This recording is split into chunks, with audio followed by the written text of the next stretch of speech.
January 19th of 2020 was the day that changed my life due to an extremely rare and very unexpected health condition that started the endurance test of a lifetime.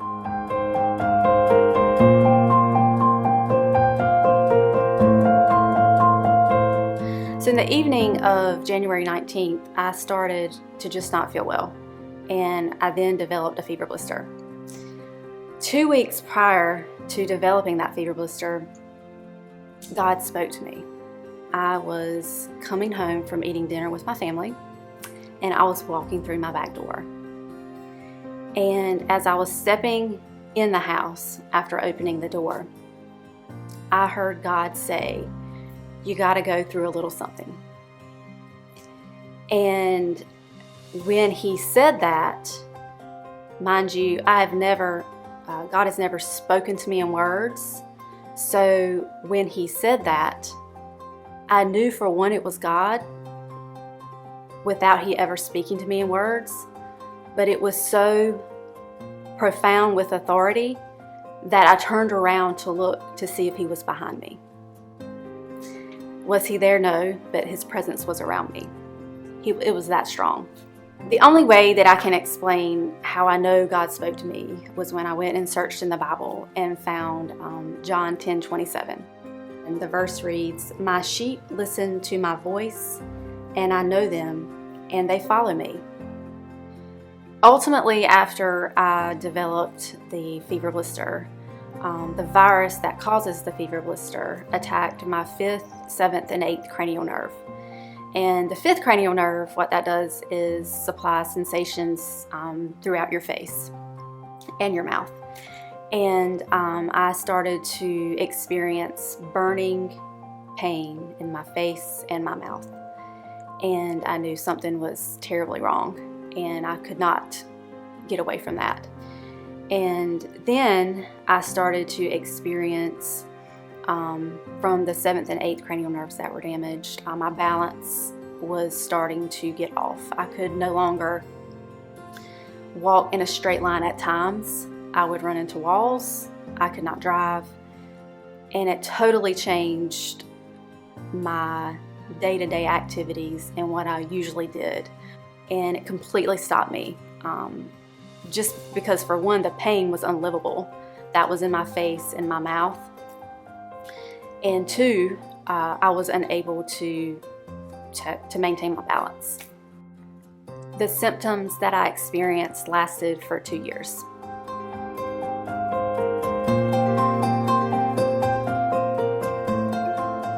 And from my standpoint, a little different point of view than Janet. Obviously, I wasn't in the pain. That was one of the things when we started seeing the physicians, they told me that I was really going to have to really be patient, and I would never understand how much pain she was in. It would be just unbelievable, which was kind of scary, to be honest. And that was real. I mean, it's the most intense thing you can imagine without actually going through it yourself. As I sought medical treatment, one of my physicians on my team ordered an MRI for me of my brain. And I was in that MRI and my mouth was burning, okay? And I had that was when they made me wear, it was the COVID days, and they didn't have a mask, and they made me wear a washcloth over my face, and it was like being waterboarded. And I was like, no way, I'm already in a cage. I threw that thing off. I'm like, there's no way. But the compassionate staff here at Eastern Radiology asked me, they knew I was in pain, they knew I was about to go in a tunnel with a cage over my head, and they said, what music would you like to hear? And I was like, Christian. So I just closed my eyes because I didn't want to look around, as it's very, very tight in there. And I was waiting for the music to come on and was about to actually press the button to say, hey, where's my music, And I waited and waited, and then all of a sudden a blurb of a Christian song came on, and it said to not to worry, that I'm all around you, and to lay your burden down. And that was all the music I heard that day in that MRI. I was in unlivable, desperate pain, and I was also super nervous about knowing that I actually could possibly have brain surgery. And so I went in my bathroom. I looked out my window and I searched God with all my heart. And I was desperate, and I asked him what he wanted me to do, because I was scared. And I'm trying to do everything right. And I heard the word wait. Wait. And it again was so profound and with authority that I stopped and I said, okay.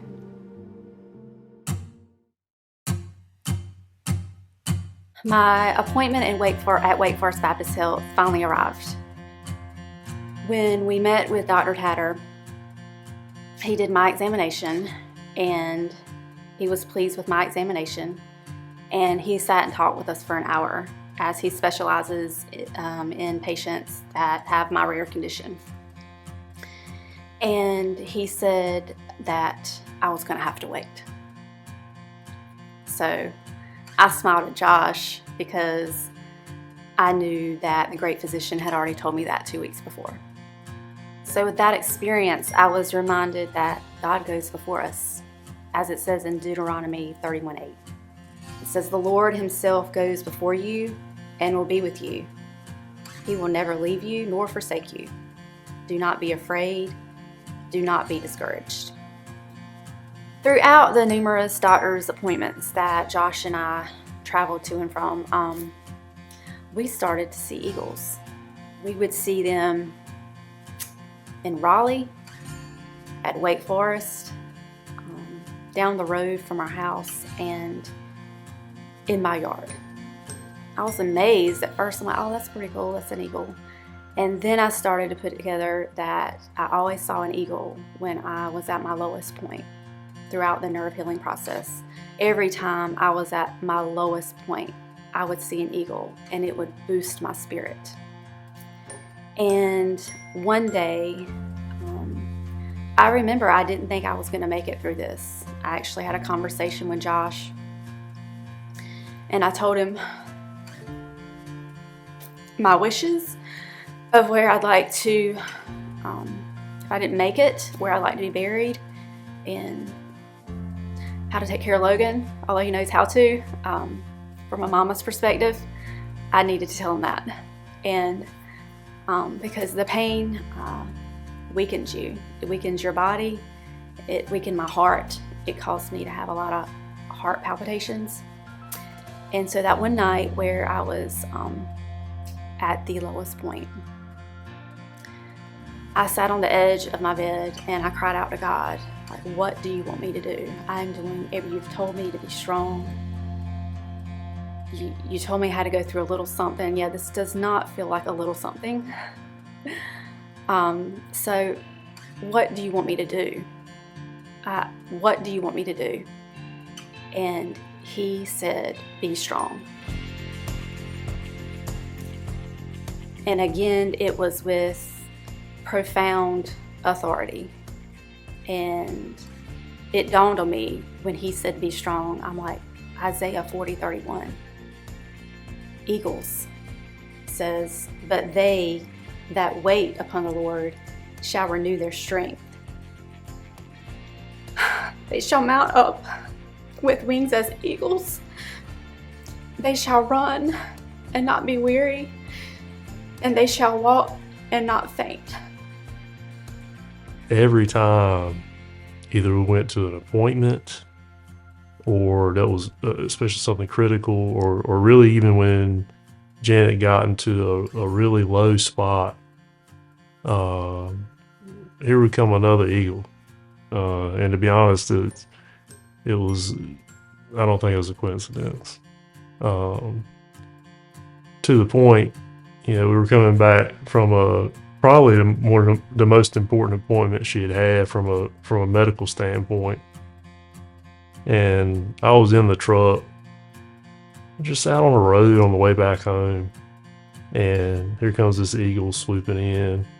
It was almost like he kind of chilled by my truck and just like looked us in the eye. It was unbelievable. And at that point, you could see that was real, and the impact it had on us and Janet was very profound. I saw 14 eagles,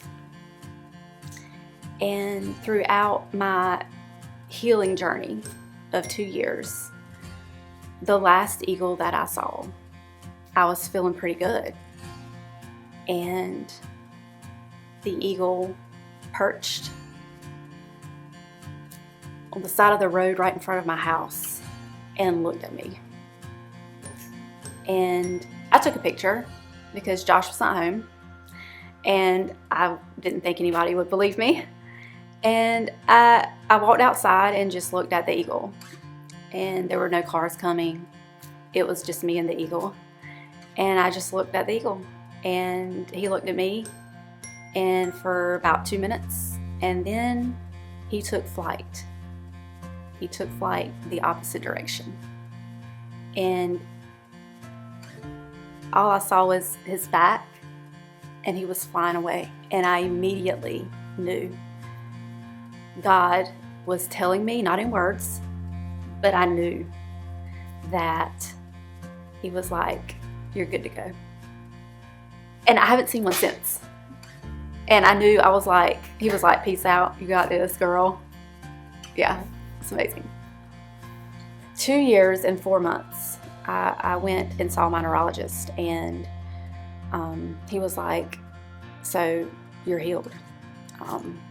I'm off all of my medications, and I take vitamins every day, and that's it." Seemed like when we really trusted in him, just let it go, there was always an answer. We can't always handle those things on our own. We think we can. We can't. I can't. And you gotta let God hold it. I would just encourage anybody that's in a situation like that to keep praying.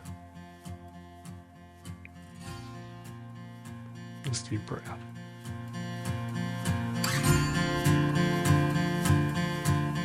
I struggled constantly with, why would God allow this to happen to me? I am a child of His, and He knew what I was going to experience. And there are times where I questioned why. And I'm going to be honest, my feelings were hurt. Because He knew how bad I was hurting, but allowed it. And then I was reminded in the Bible, in Isaiah 55:8, the verse reads, "For my thoughts are not your thoughts, and neither are your ways my ways, declares the Lord." With that, and a lot of soul searching, I knew that this was for a reason and a purpose that I may never understand. But one night at my lowest, and it was about 11 o'clock at night, and I could not sleep. And I was in so much pain, and I reached out my hand to the Lord, and I said, "I don't understand why you allowed this to happen to me. But if it will glorify your name, and it will bring people to know your Son Jesus, then let's go. I'm in." And that was 9 months into my 2-year journey. And when I completely yielded to His will, I immediately felt joy in my heart that is indescribable in the midst of intense pain. And I had so much happiness in my heart. And those two, intense pain and happy and joy, doesn't seem to mix together, but it does. And it can only through Jesus. And that happened to me. And that next day I woke up. And I woke up in pain. And it hurt more as I went along. But I was in it. And I was in it with God. And if it meant I had to hurt to bring Him glory, that's what I was going to do. I understand why He does allow some circumstances and situations to happen to His children. And to people that do not know Jesus. And it's one, to refine and make His child more like Him. And two, for the unbeliever to know Jesus. And only Jesus can do that. I never thought I would say this because the pain was so unlivable and indescribable that I'd never want to go through it again, but I would not trade that experience for anything, because in my lowest time, I felt God's presence more. And I appreciate the way that He helped to refine me and grow me and convict me to do things better and in a more Christ-like manner. Throughout my appointments that I have with my neurologist across the street, I would see girls in their workout clothes. I could not see the actual gym at the angle of what the actual gym name was. I just knew that was people were running class. I'm not gonna lie, I told Josh that I wish I'm missing out. I wish I were those girls. They're not in pain and they're working out, and that they're doing something that I want to do so bad. I saw a post on Instagram from one of my sweet friends, and it was a post of her workout at Orange Theory Fitness here in Greenville. I showed up, and not knowing where Orange Theory Fitness was, when I showed up there, it was the place across the street of my neurology office. I joined in April, and I'm proud to say that I can run at 12 miles an hour now in a straight line, and at an incline. And only can that come from the Lord. He has blessed me immeasurably at that gym. Not only getting my health and fitness back, He has placed 2 coaches at Orange Theory Fitness in my life that were meant to be there to help me, along with the staff and the positive and encouraging members there that do not know my story.